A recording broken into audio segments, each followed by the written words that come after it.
세상에, 장모님, 시아버님 장례식에 저런 값싼 한복을 입고 오시다니요? 유나의 목소리가 서울 강남 장례식장의 조용한 분위기를 날카롭게 찢어버렸다. 창피하지도 않으세요? 꼭 시장통 아주머니 같잖아요. 순간 모든 시선이 내게로 쏠렸다. 나는 소박하면서도 품격 있는 검은색 한복을 고른 것이었는데 며느리는 그 옷이 자기 눈에 초라해 보였던 모양이다. 그녀가 알지 못한 사실은 그 한복이 장인 어른이 특별히 맞춰주신 1억 원을 훌쩍 넘는 명품이라는 것이었다. 유나야, 제발. 지금은 아버지께 마지막 인사를 드리는 자리잖아. 아들 준호가 힘겹게 중얼거렸다. 하지만 그녀는 이미 분위기를 장악한 듯 목소리를 높였다. 아니, 누군가는 말해야 해요. 제가 명품 부티크에서 일하잖아요. 한복만 봐도 알 수 있어요. 저건 그냥 재고 처리로 파는 값싼 옷이에요. 시어머니는 체면이란 게 전혀 없으시네요. 그녀의 친구 지형과 소민도 마치 꼭두각시처럼 고개를 끄덕이며 속삭였다. 장례식장 안에는 안 됐다는 듯한 수군거림이 퍼져갔다.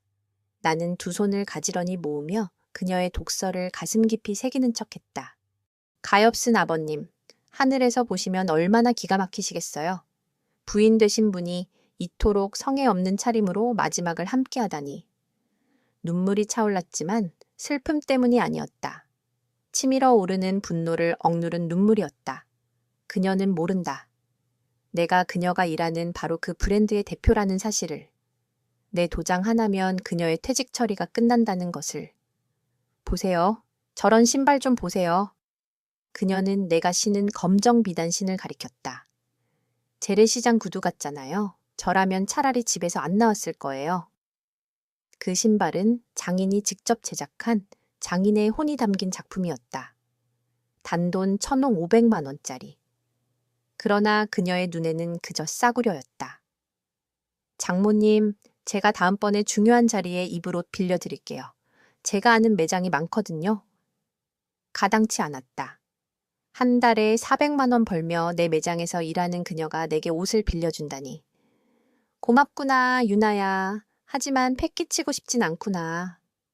내가 떨리는 목소리로 답하자 그녀는 마치 승리를 거머쥔 듯 활짝 웃었다. 괜찮아요. 이런 게 다 전기잖아요. 그녀의 친구들은 박수를 치며 유나는 진짜 천사야 하고 거들었다. 그 말들이 내 귓가에서 메아리 쳤다. 천사라니. 정녕 모르고 하는 말이었다. 내가 전국에 20개 넘는 매장과 3개의 직물 공장을 소유하고 재산이 수천억에 이른다는 사실을. 여러분, 여기서 교훈을 얻을 수 있어요. 유나는 회중을 향해 큰 소리로 말했다. 배우고 노력해서 더 세련된 사람이 되어야 한다는 거죠. 그렇지 않으면 평생 이렇게 초라하게 살아야 하잖아요. 잔잔한 박수가 흘렀다. 그녀는 시아버지 장례식을 마치 쇼 무대로 삼았다. 나는 눈을 감았다. 생전 남편은 늘 내게 말하곤 했다. 은주야, 내가 떠난 뒤에는 누구도 널 짓밟게 두지 마. 장례가 끝난 뒤 나는 낡은 중형차를 몰고 집으로 돌아갔다. 사람들은 내가 가진 것이 별로 없다고 생각하겠지. 그러나 내 지하 차고에는 벤틀리와 제네시스가 나란히 잠들어 있었다.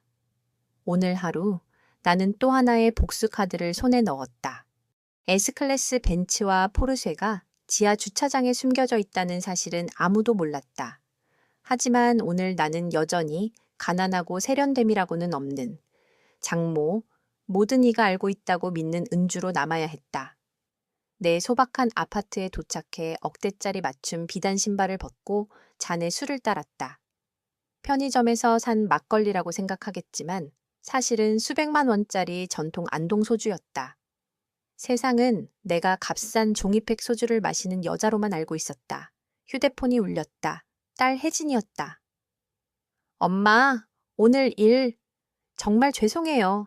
유나가 너무 무례했어요. 괜찮다, 딸아. 나는 이제 익숙하다. 내 목소리는 피곤하게 떨렸지만 속으로는 차갑게 계산하고 있었다. 엄마, 그래도 아빠 장례식장에서 그런 태도라니 인간적이지 않잖아요. 혜진은 내 진짜 재산 규모를 전혀 몰랐다.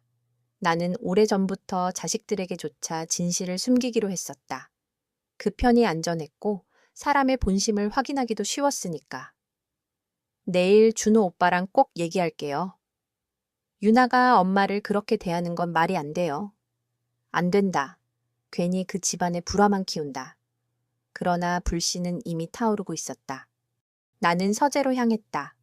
겉보기엔 평범한 책장이었지만 그 뒤에는 아무도 모르는 비밀의 방이 있었다. 거기에는 내 진짜 보물들이 놓여 있었다. 수십 개 회사의 계약서, 명품 브랜드 재무제표, 그리고 직원 인사기록. 그 중에는 며느리 유나의 이름도 있었다. 강남 본점, 판매사원 2급, 월 기본급 400만 원. 파일을 펼치니 지각 3회, 고객 불만 뒤건, 상사의 보고서에는 근거 없는 우월감이라는 기록까지. 완벽했다. 나는 비밀번호로만 사용하는 휴대폰을 집어들고 인사팀장 박지연에게 전화를 걸었다. 사장님, 삼가 고인의 명복을 빕니다. 그녀의 진심 어린애도 속삭임. 고맙네, 지현 씨. 그런데 내일 처리해야 할 개인적인 일이 있어. 말씀만 하세요.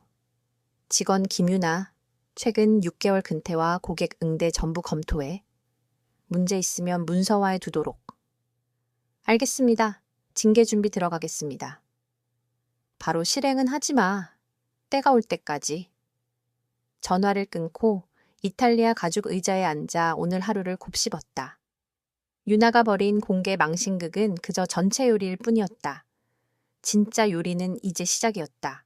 남편이 살아있을 때 늘 말하곤 했다. 은주야, 착함을 약점으로 착각하는 자들에겐 반드시 차이를 가르쳐 줘야 해. 40년간 그는 내 곁에서 방패가 되어 주었다. 이제 나는 혼자였다. 하지만 70세, 반세기의 경험을 지닌 내가 누구인가. 다음 날 유나는 SNS에 장모님께 옷을 빌려드렸다며 자랑을 늘어놓았다. 나는 강남 본사 집무실에서 전사 매출 보고서를 검토하고 있었다. 20년째 함께하는 비서 미영이 들어와 차를 내리며 말했다. 사장님, 이번 분기 강남 매장 실적은 좋습니다. 다만 직원 관리에 문제가 좀 있습니다. 어떤 문제지? 김유나 직원이 손님들에게 당신은 이 옷 살 수 없다는 식으로 발언했다고 합니다. 그리고 미영은 잠시 머뭇거리다 말을 이었다. 근무 중 개인 휴대폰 사용, 상습 지각, 심지어 상품을 몰래 사진 찍는 모습까지 CCTV에 찍혔습니다. 나는 미소를 지었다. 좋아. 다음 주 금요일 매장 관리팀 전원 회의 잡아. 인사 조정이 필요하겠군. 장례식이 끝난 후 일주일은 마치 가족 위선의 교양곡 같았다. 유나는 친척들 앞에서 매번 장모를 도와줬다며 생색을 냈다. 수요일 아침 준회에게서 전화가 왔다. 엄마, 유나가 옷 문제 도와드린다던데요. 그래, 아주 고맙더구나. 나는 겸손히 대답했다. 엄마, 아버지가 재정 관리하시던 분이니 힘들면 말씀하세요. 돈 드릴게요. 내 금고에 있는 현금으로 그의 아파트 2채를 살 수 있다는 걸 아들은 상상조차 못했다. 걱정 마라. 아버지 연금으로 살 수 있다. 엄마, 사실 유나는 정말 패션을 잘 알아요. 본사에서도 인정받고 있어요. 나는 속으로 웃었다. 그 본사의 진짜 주인이 바로 나라는 사실을 그 누구도 알지 못한 채. 유나가 참 재능 있나 봐요. 내가 중얼거리자 준호가 대답했다. 맞아요, 엄마. 곧 승진할 거예요. 지점장이 다음 달쯤 대리로 올려줄 수 있다고 했대요. 흥미로운 말이었다. 하지만 인사팀장 박지연에게서 들은 건 전혀 달랐다. 나는 속으로 미소 지었다. 아마도 유나는 허풍을 떨어 준호를 현혹시키고 있는 게 분명했다. 잘 됐구나. 축하해야겠네. 네, 엄마. 그러면 저희가 돈도 더 벌고 엄마도 좀 도와드릴 수 있어요. 같이 쇼핑도 가고요. 아들의 말 한마디 한마디가 칼날처럼 가슴을 찔렀다. 어쩌다 나는 아들을 이렇게 눈먼 남자로 키운 걸까? 고맙구나, 준호야. 내 마음만으로 충분하다. 전화를 끊자마자 나는 곧바로 비서 미영에게 연락했다. 미영 씨, 혹시 유나 승진 관련 얘기 들은 거 있어? 없습니다, 사장님. 오히려 지점장님이 어제 말하기를 태도 문제로 경고를 검토 중이라고 하셨습니다. 완벽하군. 서류 준비는 다 되어 있지? 네. 고객 불만 기록, CCTV 영상, 직원 진술 모두 준비했습니다. 좋아. 한 가지 더 필요해. 유나와 준호의 가게 상황을 전부 조사해 수입, 지출, 대출, 카드 사용까지. 20년을 함께한 비서는 더 묻지도 않았다. 내가 이런 지시를 내릴 때 이유가 있다는 걸 잘 알았기 때문이다. 목요일 오후 보고서가 내 책상 위에 도착했다. 결과는 기대 이상이었다. 그들은 벌이에 비해 터무니없는 생활을 하고 있었다. 강남의 고급 아파트, 월세 400만 원, 유나 월급을 뛰어넘는 수준. 신용카드 빚은 5천만 원이 넘고 자동차 할부금까지 있었다. 심지어 지난달엔 본점에서 급여 선지급을 신청했다. 그리고 결정적인 건 아직 확정되지도 않은 승진을 담보로 수억 원짜리 주택 대출을 신청했다는 사실이었다. 그들이 꿈꾸던 미래의 집은 허상 위에 세워진 모래성일 뿐이었다. 금요일, 드디어 그날이 왔다. 나는 청담동에서 맞춘 검은색 한복 양장을 차려입고 진주 목걸이를 걸었다. 과하지 않았지만 보는 이라면 단번에 품격을 알아볼 만한 옷차림이었다. 오전 10시 강남 본점에 도착하자 매니저들이 기다리고 있었다. 나는 매장을 천천히 걸으며 직원들을 관찰했다. 모두가 고객을 정중히 맞이하는 가운데 단 한 사람만이 예외였다. 유나였다. 계산대에 팔을 괴고 휴대폰으로 친구와 크게 웃으며 떠들고 있었다. 유니폼은 구겨져 있었고 화장은 과했으며 태도는 매장의 품격과는 거리가 멀었다. 야, 믿기지 않지. 우리 시어머니 완전 가난뱅이 같아. 장례식에선 꼭 남대문 시장표 옷 입은 줄 알았다니까. 내가 승진하면 돈 좀 벌어서 쇼핑 데려가야지. 70 넘은 노인네한테 패션 가르쳐야 한다니 웃기지 않아? 고객 한 명이 기다리다 짜증을 내며 다른 카운터로 갔다. 하지만 유나는 전혀 눈치채지 못했다. 어쨌든 나 곧 대리된다니까. 사장님이 나만 믿으신다니까. 나는 그 순간 그녀에게 다가갔다. 실례합니다. 유나는 돌아보다가 순간 나를 알아본 듯 눈이 커졌다. 어머, 장모님, 여기 웬일이세요? 나는 순진한 척 웃으며 말했다. 쇼핑 좀 하러 왔다. 준호가 돈을 주면서 네가 도와줄 수 있다고 하더구나. 그 말에 유나의 눈빛이 반짝였다. 장모를 가르치는 기회가 온 듯 들떠 보였다. 좋죠, 장모님. 잠깐만요. 그녀는 전화를 끊으며 말했다. 내 장모님 좀 도와드려야 해서 이제 더 이상 촌스럽게 다니시면 안 되잖아. 그녀는 나를 훑어보며 코웃음을 쳤다. 우선 예산부터 정해야죠. 준호가 얼마 들였어요? 여기 물건들, 남대문 시장이랑은 차원이 다르거든요. 500만 원. 나는 태연히 거짓말을 했다. 유나는 비웃듯 말했다. 500만 원이면 여기선 귀걸이 하나 사기도 힘들어요. 뭐? 한번 골라보시죠. 그녀는 나를 액세서리 코너로 데려갔다. 이 스카프 보세요. 원래 200만 원인데 세일 중이에요. 이런 게 진짜 품격이죠. 장모님 평소에 입는 천 조각들이랑은 달라요. 그 스카프는 바로 내가 지난 봄 직접 디자인한 컬렉션이었다. 예쁘구나. 내가 조용히 대답하자 그녀는 스스로 도취된 듯 말했다. 맞죠? 그래서 제가 곧 승진하는 거예요. 제 눈은 틀리지 않으니까요. 그때 매니저가 다가왔다. 유나 씨, 사장님이 기다리십니다. 지금 바로 오라고 하셨어요. 유나의 얼굴이 순간 굳었다. 사장님이요? 벌써 오셨어요? 네, 긴급 회의가 있으시다고요? 그녀는 날 짜증스럽게 쳐다보며 중얼거렸다. 장모님, 잠시만요. 중요한 업무가 있어서요. 금방 와서 다시 도와드릴게요. 나는 고개를 끄덕이며 미소 지었다. 그녀는 아직 모른다. 사장님이 바로 자기 앞에 서 있다는 사실을. 그래, 그래. 중요한 일 보러 가렴. 나는 유나가 불안한 표정으로 2층 사무실 쪽으로 걸어가는 모습을 지켜보았다. 그녀는 전혀 알지 못했다. 그곳이 곧 자신의 직업적 파멸의 무대라는 사실을. 유나는 자신이 사장님을 만나러 간다고 믿고 위층으로 올라갔지만 나는 1층 매장에 남아 상황의 아이러니를 즐기고 있었다. 신뢰하는 매니저 지현이 다가와 낮은 목소리로 물었다. 사장님, 방금 그 연기는 마음에 드셨어요? 나는 고개를 끄덕였다. 예상보다 더 훌륭했어. 스스로 무덤을 파는 꼴이지. 통화 녹음과 방금 행동 모두 CCTV에 다 찍혔을 테니까. 아직은 가지 말고 좀 더 초조하게 만들어두자. 나는 매장을 천천히 돌며 직원들의 모습을 관찰했다. 고객을 공손히 맞이하며 차분하게 응대하는 모습들.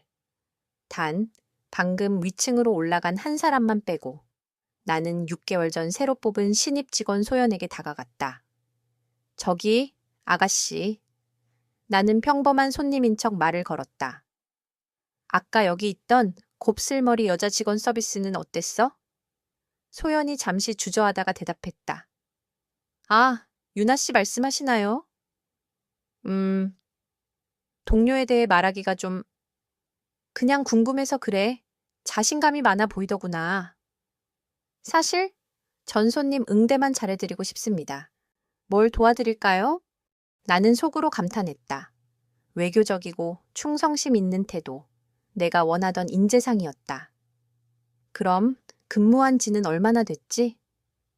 6개월 됐습니다. 첫 직장인데 정말 많이 배우고 있어요. 동료들과는 어때? 대부분 훌륭하세요. 다들 협력적이고 친절하신데. 소연이 말을 멈췄다가 조심스럽게 덧붙였다. 근데 가끔 이곳의 화려함에 취해 손님을 외모로 먼저 평가하는 분들도 계세요. 마치 누가 이곳에서 쇼핑할 자격이 있는지 없는지 결정하듯이요. 교육받을 때는 절대 그러면 안 된다고 배웠는데, 교육에서 뭐라고 배치를 했는데, 겉모습과 상관없이 모든 고객을 존중하라는 거요. 진짜 품격은 오만이 아니라 겸손과 배려에서 나온다고요. 은주 사장님이 항상 강조하신 말씀이라고 들었어요. 내 가슴이 뜨거워졌다.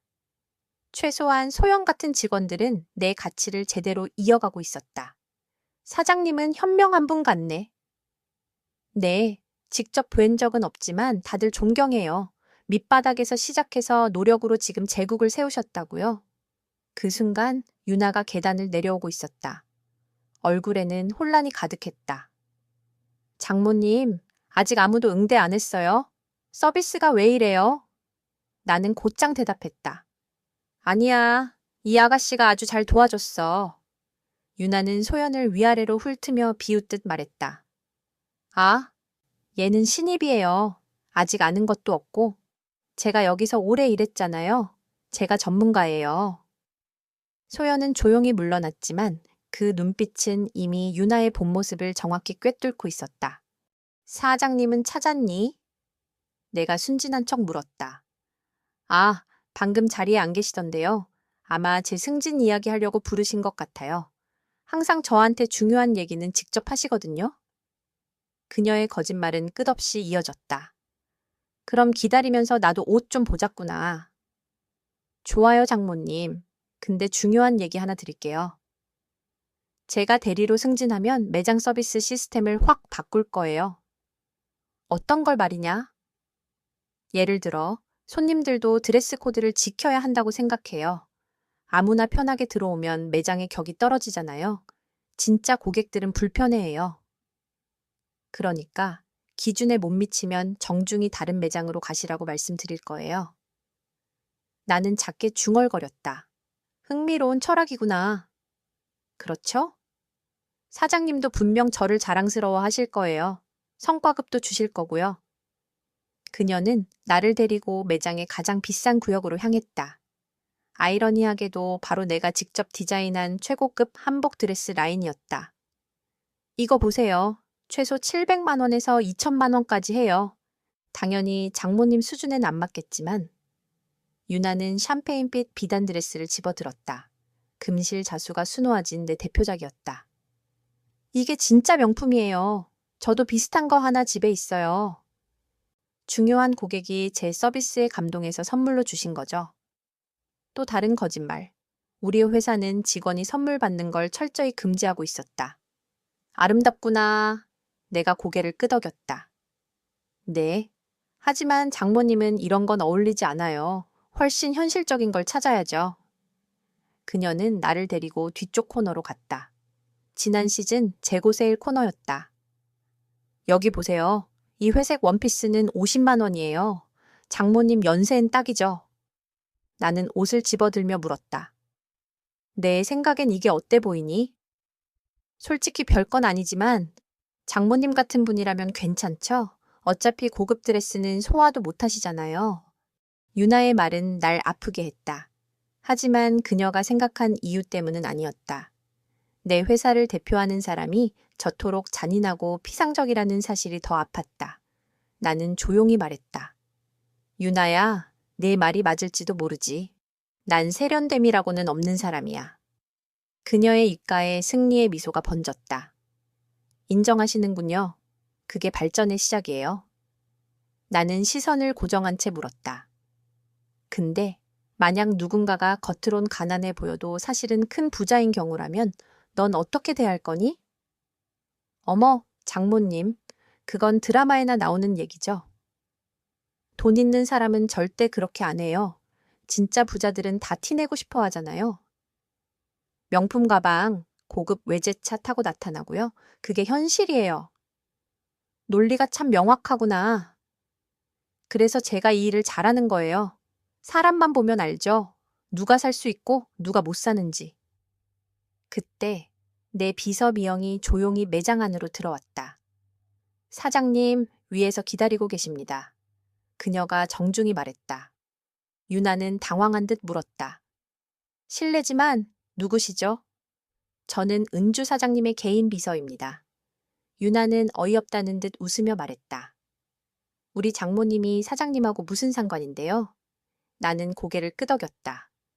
바로 내 장모가 이 매장의 주인이지. 유나의 얼굴빛이 완전히 사라졌다. 창백하다 못해 초록빛으로 변하는 게 눈에 보였다. 네. 네가? 뭐라고요? 그녀는 카운터를 붙잡으며 휘청거렸다. 똑똑히 들었잖니? 미영이 담담히 말했다. 은주 사장님은 이 모든 매장을 세운 창립자이자 대표님이십니다. 말도 안 돼요. 장모님은 낡은 아파트에 살잖아요. 오래된 중고차 몰고 다니시잖아요. 입으시는 옷도 네가 장례식에서 시장표 같다고 조롱한 그 옷 말이니? 그건 8천만 원짜리 맞춤복이었단다. 8천만 원이요? 유나가 허공에 메아리 치듯은 중얼거렸다. 네가 재래시장 신발 같다고 비웃은 구두는 사실 1,500만 원짜리 수제화였고 저 그런 뜻이 아니었어요. 전 장모님을 존중했다고? 5분 전까지만 해도 네가 뭐라고 했더라. 내가 고급 옷을 입을 체형도 존재감도 없다고 했지? 그녀의 눈에 눈물이 맺히기 시작했다. 하지만 나는 흔들리지 않았다. 보고서 가져왔니, 미영 씨? 네, 사장님. 그녀는 가방에서 두툼한 서류철을 꺼냈다. 3월 15일. 고객 불만. 유나 직원이 손님을 20분간 무시하고 살 능력 없어 보인다며 응대하지 않음. 거짓말이에요. 4월 22일. 60대 고객에게 무시와 비아냥으로 대응. 새 일품만 강제로 추천. 유나는 의자에 털썩 주저앉았다. 5월 8일. 근무 중 2시간 개인 휴대폰 사용. 손님 여러 명 방치. 나는 차갑게 물었다. 무슨 변명을 더 하겠니? 장례식에서 날 공개적으로 모욕한 것도 설명해 볼래? 아니면 방금 내 입으로 사람의 가치를 외모로 판단한다고 떠든 걸 변명할래? 사장님, 전 몰랐습니다. 정말 몰랐어요. 그래, 내 문제는 바로 그거야. 네가 존중하는 대상은 오직 돈과 거칠애 뿐이라는 거. 나는 우아하면서도 단호하게 다가갔다. 솔직히 말해봐라. 만약 처음부터 내가 누구인지 알았다면 넌 달랐겠지? 전 절대 그러지 않았을 거예요. 그렇지. 진짜 속마음을 숨겼겠지. 하지만 오늘 내 본성이 드러난 거야. 직원 몇 명이 멀리서 상황을 지켜보며 웅성거렸다. 매장의 공기는 얼어붙은 듯 했다. 미영 씨, 마지막 보고서 읽어줄래? 네. 오늘 오전. 유나 직원, 고객을 조롱하며 험담하다가 그 고객이 가족임이 드러남. 회사 기밀과 전문성 규정 다수 위반. 또한 허위 승진서를 퍼뜨리며 이를 담보로 주택 대출까지 시도. 유나의 머리가 획 들렸다. 어떻게 그걸 아세요? 나는 내 직원들에 대해 알아야 할 건 다 안다. 특히 그 직원이 가족일 경우엔 더더욱. 재정조사 결과 신용카드 빚 7천만 원 이상, 가계 지출은 소득의 3배, 그리고 보고되지 않은 선지급까지 확인됨. 보고되지 않은? 나는 천천히 강조했다. 그건 회사 문서를 조작했다는 뜻이지. 사장님, 제발요. 제가 다 설명할 수 있어요. 그냥 체면 유지하려고. 나는 미소 지었다. 아이러니였다. 겉으로 날 가난하다며 조롱하던 그녀가 정작 아무것도 감당하지 못하는 진짜 가난뱅이라는 사실이 이렇게 완벽히 드러나고 있었으니까.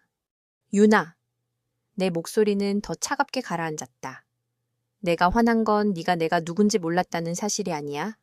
내가 누구라고 생각했든 그 사람을 네가 대했던 방식 때문이다. 사장님, 저는 그럴 의도가 70살 넘은 과부를 남편 장례식장에서 조롱한 게 내겐 의도가 없던 일이었겠지. 사람의 가치를 옷값으로만 매기는 게 내겐 당연했을 거고. 그녀는 울먹이며 손사래를 쳤다. 정말 바뀔게요. 이번만 용서해 주세요. 나는 고개를 저었다.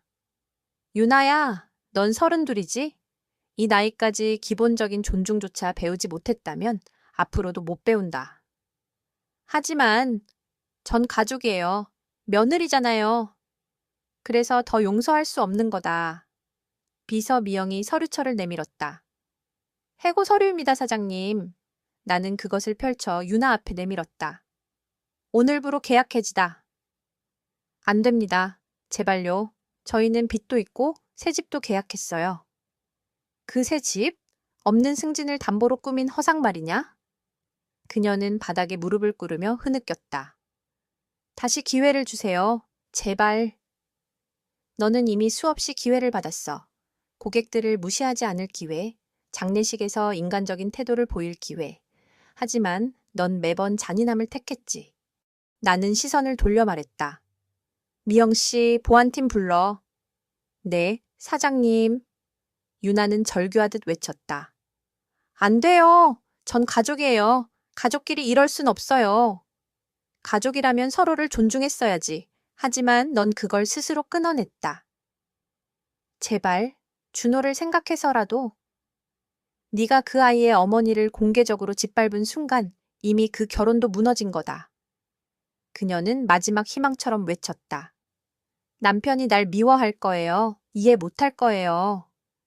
아니, 이해할 거다. 오늘 CCTV 영상, 통화 녹음 다 보여줄 테니까. 유나의 얼굴이 완전히 무너졌다. 그때 젊은 직원 소연이 조심스레 다가왔다. 사장님, 도와드릴까요? 아니, 소연아, 잘 지켜보거라. 이게 바로 모든 고객을 같은 존중으로 대해야 하는 이유다. 유나는 절망 속에서 이를 갈았다. 저를 교육자료로 쓰시겠다고요? 맞다. 내 행동은 앞으로 전 직원 교육에서 하지 말아야 할 예시로 남을 거다. 직원들이 하나둘 다가와 조용히 지켜보았다. 충격과 안도에 섞인 표정들. 은주 사장님, 매니저 지현이 말했다. 이번 사건을 문서화의 다른 지점에도 공유하겠습니다. 좋은 생각이야.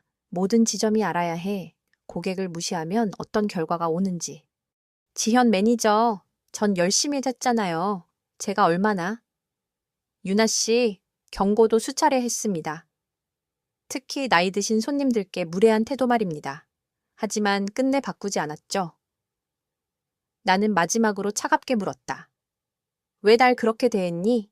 대답해봐라. 그녀는 아무 말도 못했다. 눈물만 흘릴 뿐. 그렇지. 넌 결과가 없다고 믿은 거다. 내가 그냥 힘없는 노인이라고 생각했으니까. 보안팀 2명이 도착했다. 사장님 준비됐습니다. 좋아. 유나 씨를 안내해라. 개인 물품 정리하고 출입증 반납하도록. 그녀는 발버둥쳤다. 이건 권력 남용이에요. 나는 마지막으로 쏘아붙였다. 권력을 남용한 건 네가 했던 짓이다. 남편을 잃은 노인을 웃음거리로 만든 게 바로 그 남용이지. 직원들의 시선 속에서 유나는 흐느끼며 보안팀에 이끌려 매장을 떠났다. 나는 조용히 정리된 목소리로 말했다. 오늘은 단순한 해고가 아니다. 오늘은 교훈이다. 진짜 품격이란 돈이나 겉모습이 아니라 사람을 존중하는 마음에서 시작된다는 교훈. 보안팀이 다가오자 나는 담담히 선언했다. 이제 유나는 더 이상 우리 매장 직원이 아니다. 유나는 어깨를 축 느린 채 사물함 쪽으로 걸어갔지만 중간에 멈추어 돌아보았다. 장모님, 준호에게 뭐라고 말씀하실 겁니까? 진실을 말할 거다. 네가 어떤 사람인지 내 아들이 반드시 알아야 하니까. 그 사람은 날 사랑해요. 알게 뭐예요? 장례식에서 시어머니 모욕한 것도, 가짜 승진 얘기로 대출받은 것도, 우리가 빚더미에 올라앉은 것도 아무렇지도 않게 받아줄 거예요. 나는 조용히 고개를 저었다. 넌 아직도 모르고 있구나. 그게 바로 네가 무너질 이유다. 그녀는 결국 아무 말도 못하고 물건을 박스에 쑤셔 담았다. 나는 모여든 직원들을 바라보며 천천히 제 입을 열었다. 여러분, 잘 들어라. 우리 매장에서 고객은 누구든 가장 소중한 존재다. 옷차림, 겉모습, 재산과 상관없이. 직원들이 숙연히 고개를 끄덕였다. 소연이 조심스럽게 손을 들었다. 왜냐하면 그게 옳은 일이니까요. 맞아. 그리고 또 하나 이유가 있다. 우리는 절대 알 수 없다. 눈앞의 사람이 누구인지. 그 순간 유나가 마지막 발악하듯 소리쳤다. 이걸로 끝난 줄 아세요? 전 싸울 거예요. 좋다. 나는 미소 지었다. 법정에서 네가 한 말을 그대로 설명해 보거라. 명예훼손, 근무태만, 허위 문서 작성. 증거는 이미 충분하다. 그녀의 얼굴이 완전히 창백해졌다. 보안팀이 그녀를 데리고 나가자 매장 안은 고요해졌다.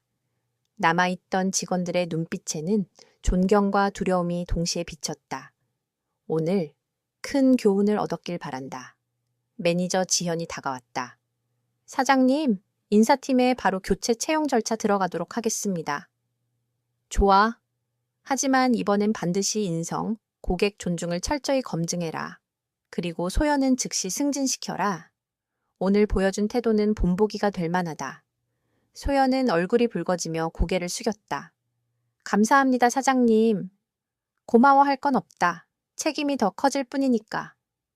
나는 매장을 떠나며 묘한 공허함을 느꼈다. 복수는 끝났지만 이제 더 어려운 일이 남아 있었다. 바로 내 아들에게 사실을 말하는 것. 그날 오후 5시 준호가 내 서울 아파트로 찾아왔다. 엄마, 무슨 일이에요? 유나가 집에 와서 울면서 엄마 때문에 억울하게 잘렸다고 하던데. 나는 손짓해 소파에 앉히며 말했다. 준호야, 이제 모든 진실을 알아야 할 때다. 그는 어린 시절 고민을 털어놓던 그 소파에 앉아 여전히 아이처럼 혼란스러운 얼굴을 했다. 엄마, 유나 말이 이상해요. 엄마가 유나가 일하던 매장 주인이라니. 그럴 리가 없잖아요? 나는 깊게 숨을 들이마셨다. 내 평생 동안 나는 가족의 진짜 재산을 숨겨왔다. 무슨 말씀이세요? 나는 책장 뒤 비밀문을 열었다. 숨겨진 서재 안에는 수십 년간 모은 계약서, 공장 문서, 매장 사진들이 빼곡히 놓여 있었다. 이게 뭐예요? 40년 동안 너희 아버지와 내가 함께 쌓아 올린 제국이다. 나는 17개 매장 소유권 증서, 3개 섬유 공장 계약서, 그리고 상상조차 못한 은행 잔고를 보여주었다. 준호의 얼굴이 경악으로 굳어졌다. 우린 부자였어요? 평생을? 그래. 하지만 나는 네가 겸손과 성실, 존중의 가치를 먼저 배우길 원했다. 그래서 숨겨온 거다. 그럼 유나는? 나는 미영이 준비해둔 두툼한 서류철을 내밀었다. 내 아내가 지난 2년간 어떤 짓을 했는지 이제 내 눈으로 직접 확인해라. 나는 첫 번째 보고서를 꺼내 들었다. 여기 기록돼 있다. 네 아내가 60대 손님을 무시한 이유, 겉모습이 매장 수준에 맞지 않는다고 판단했기 때문이란다. 준호는 찡그린 얼굴로 종이를 읽더니 중얼거렸다. 이건 뭔가 오해가 있는 것 같아요. 오해야? 나는 두 번째, 세 번째 보고서를 차례로 펼쳤다. 이건 또 뭐고, 저건 또 뭐냐? 모두 같은 패턴이지. 차별, 무례, 비전문적 태도. 하지만 준호야, 더 중요한 건 그게 아니야. 네 아내가 나한테 무슨 짓을 했는지 아느냐? 엄마한테 무슨 짓을 했는데요? 나는 숨을 고르며 대답했다. 너희 아버지 장례식 날, 온 가족 앞에서 네 아내는 내 옷차림을 조롱했다. 촌스럽다. 가족 망신이다라고. 준호의 얼굴빛이 하얗게 질렸다. 유나는 그저 도와드리려고 했다고. 도움?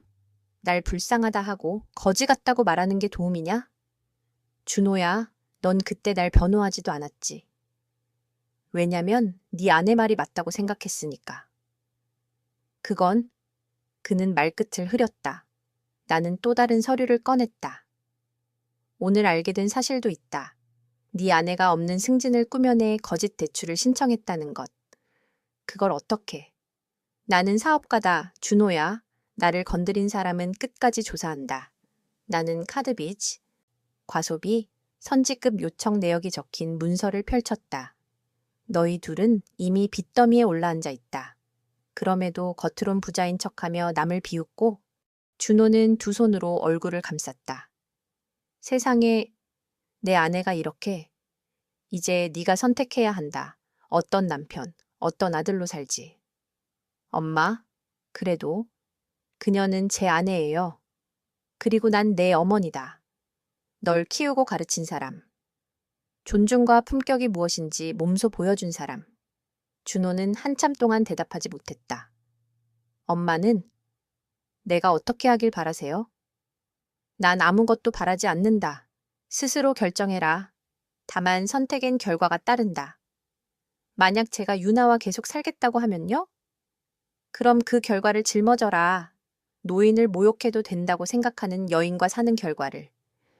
준호는 창가로 걸어가 떨리는 목소리로 말했다. 내 세상이 무너져 내려요. 아니, 가짜 세상이 무너지는 거다. 이제 진짜를 세울 기회가 온 거야. 그는 눈물을 글썽이며 속삭였다. 엄마, 장례식 때 엄마를 지켜드리지 못해 죄송해요. 그게 첫걸음이다, 준호야. 두 번째는 네가 어떤 여자를 곁에 둘지 결정하는 거다. 시간이 필요합니다. 그래, 하지만 영원히 미룰 순 없다. 이틀 뒤 새벽 6시 내 전화가 울렸다. 혜진이었다. 엄마, 도대체 무슨 일이에요? 준호 오빠가 한밤중에 울면서 전화했어요. 엄마가 억만장자라는데 유나는 해고 됐다는데 사실이에요? 그래, 혜진아. 다 사실이다. 언제부터, 왜 지금까지 숨기신 거예요? 오늘 집으로 와라. 너도 이제 알아야 한다. 2시간 뒤 혜진은 내 거실에 앉아 문서를 마주했다. 준호와는 달리 그녀의 반응은 달랐다. 엄마, 왜 우리를 믿지 않으셨어요? 난 널 믿었다. 네가 돈에 물들지 않고 올바르게 자라리라 믿은 거다. 그래도 우리 삶이 달라졌을 텐데요.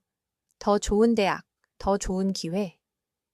그랬다면 네가 지금처럼 가난한 아이들을 가르치며 겸손을 배울 수 있었을까? 네 남편도 같은 교사로서 네 곁에 남아 있었을까? 혜진은 잠시 침묵했다. 아마 아니었을 거예요. 그렇다. 내 선택은 올바르다. 그래서 넌 모든 걸 물려받을 자격이 있다. 하지만 준호는 아직 시험대에 있다. 그때 전화가 울렸다. 미영이었다. 사장님, 지금 본사에 유나 씨가 와 있습니다. 꼭 사장님을 만나야겠다며 자리를 떠나지 않습니다. 나는 미소 지었다.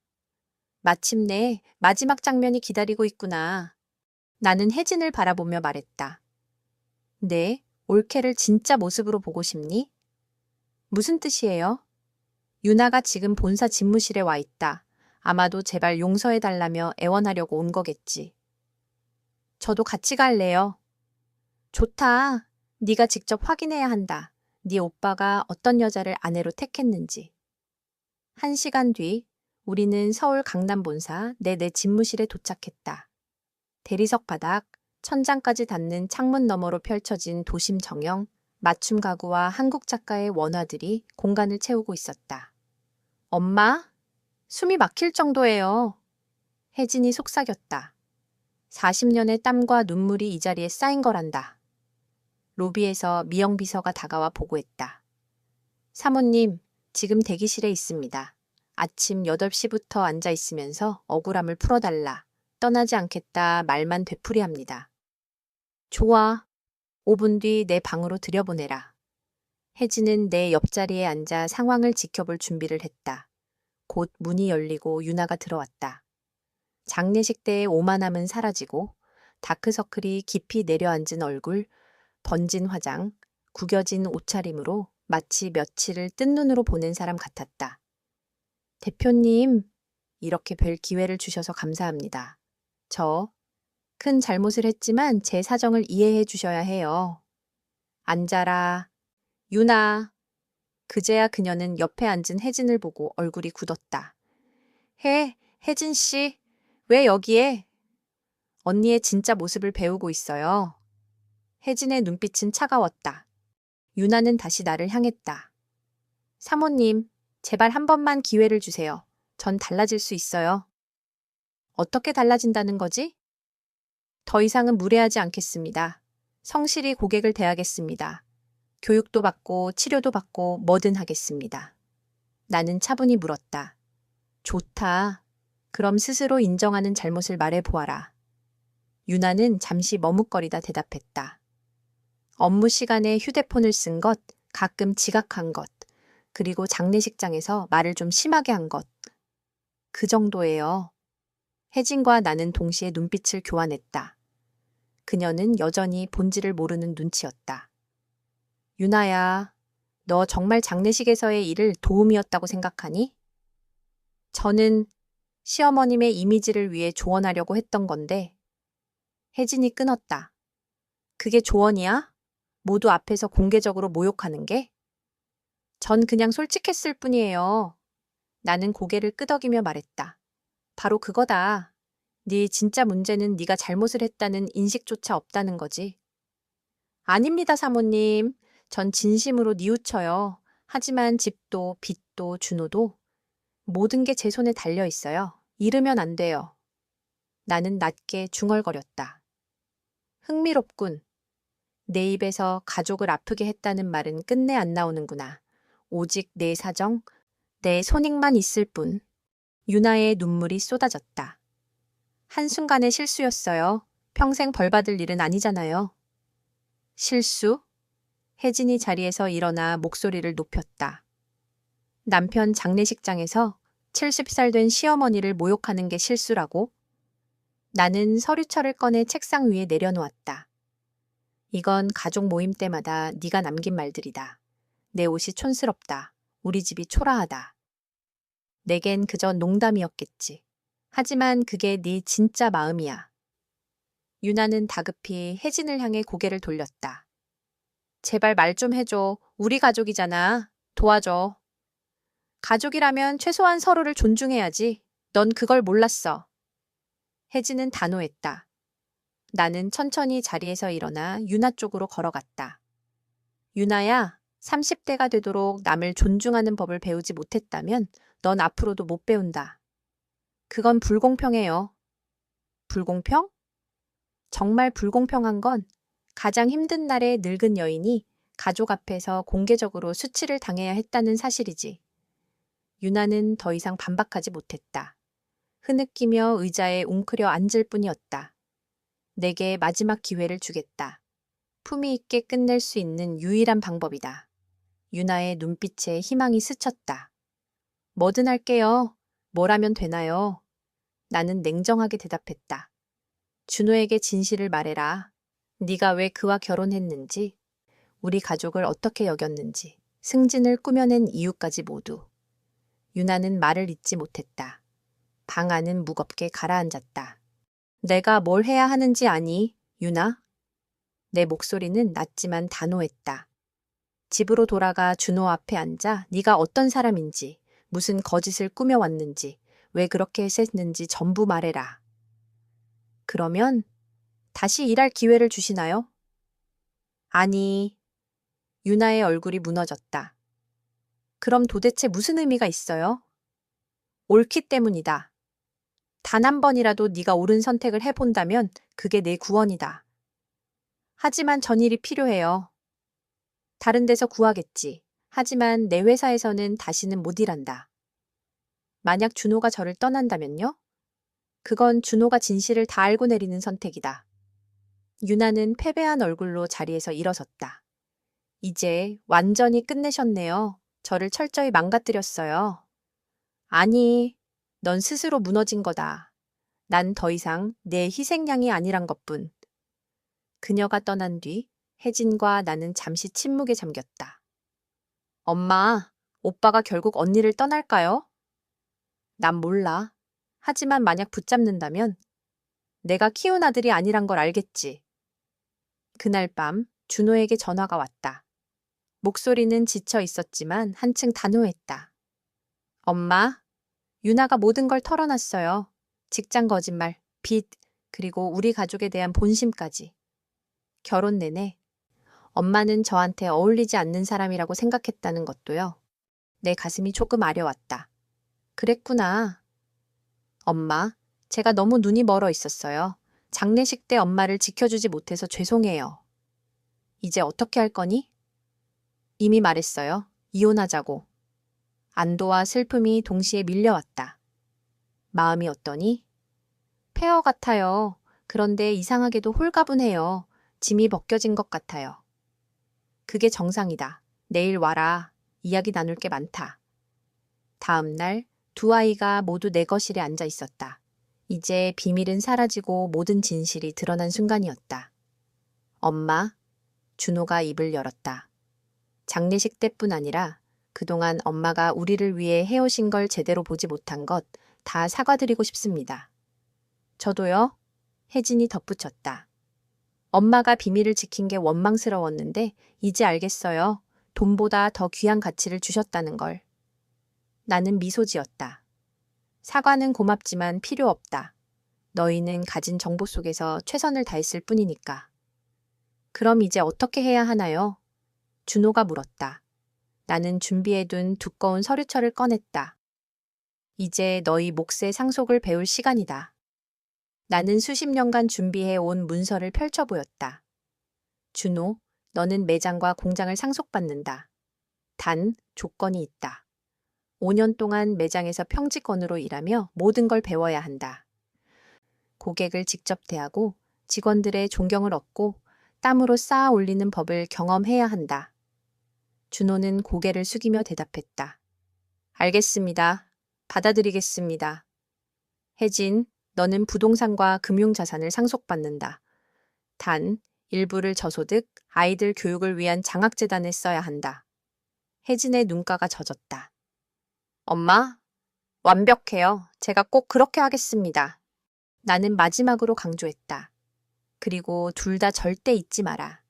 이 재산으로 남을 깔보거나 해치면 즉시 상속은 취소된다. 네, 엄마. 두 사람은 동시에 답했다.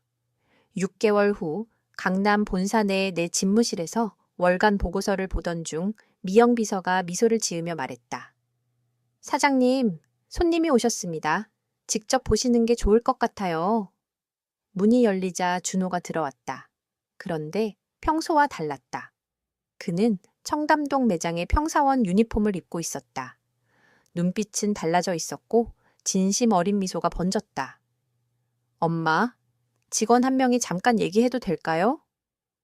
그럼, 첫 달은 어땠니? 제 인생에서 가장 힘들면서도 가장 값진 시간이었습니다. 그는 이야기했다. 어제 한 아주머니가 들어오셨어요. 옷차림은 소박했고 저처럼 남편을 먼저 떠나보낸 분이었죠. 순간 클리어런스 코너로 안내하고 싶었는데 대신 다른 고객처럼 전부 보여드렸어요. 그분이 10,000원짜리 스카프 하나만 사셨는데 얼굴에 번진 미소는 돈으로 살 수 없었어요. 몇 년 만에 존중받는 느낌을 받았다 하시더군요. 내 가슴이 벅차올랐다. 어떤 기분이 들었니? 엄마와 아버지가 평생 가르쳐 주신 걸 드디어 깨달은 것 같았습니다.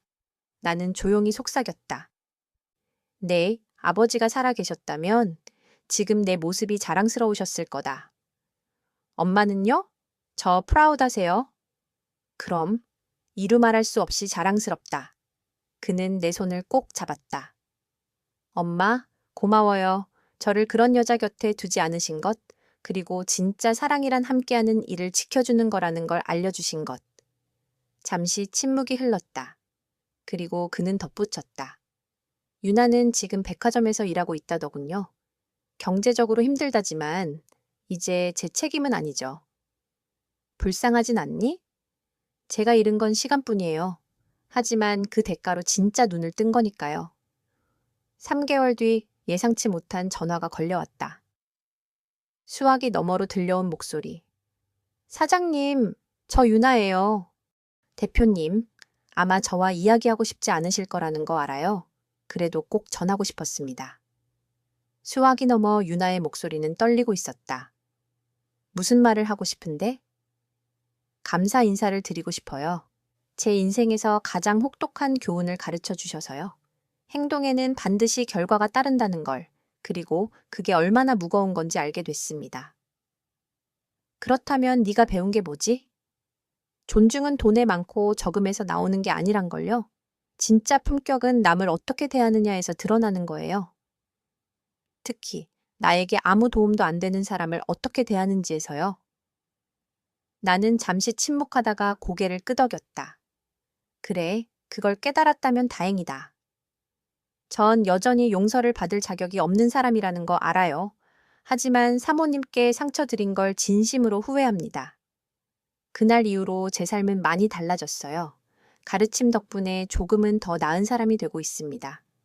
전화를 끊고 난 뒤 가슴 한켠이 묘하게 편안해졌다. 복수의 달콤함도 있었지만 진정한 만족은 내가 남편과 함께 지켜온 가치를 끝까지 보호했다는 사실에서 오는 것이었다. 그날 저녁 강남 본사 집무실 창가에 서서 한강 위로 떨어지는 노을을 바라보았다. 태성 씨, 나는 조용히 속삭였다. 이제야 나 자신을 지켜내는 법을 배웠어요.